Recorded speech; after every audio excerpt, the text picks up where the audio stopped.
This Sunday, December 6th, Canada will recognize the National Day of Remembrance and Action on Violence Against Women for the women who were killed at Polytechnique, Montreal. Our flag on Hatley Castle will be lowered to half-mast, and we will gather virtually as a university community to remember those 14 women. This year, although we cannot gather in person to show the strength of our commitment to fight the hate that led to that tragedy, we can still stand together.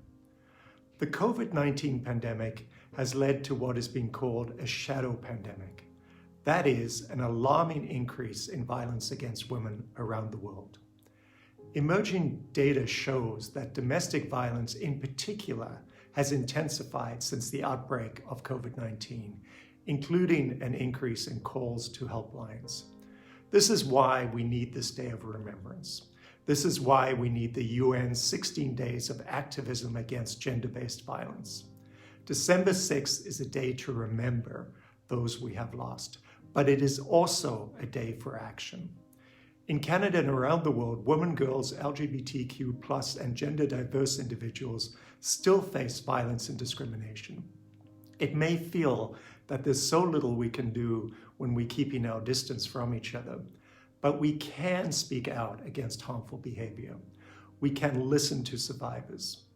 We can create safe spaces for those escaping abuse.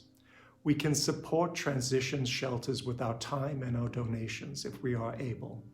We can use our voices to talk about this issue when appropriate, and we can step back to allow other voices to be heard. As educators, we can investigate and confront misogyny and transphobia and their impacts across society. We can strive for a world where everyone can be safe to live their lives. We have an opportunity as individuals and as society to remake the world when we emerge from the COVID-19 pandemic. There is no need for things to go simply back to the way they were before. It is my hope that we can continue to work toward and achieve how things ought to be.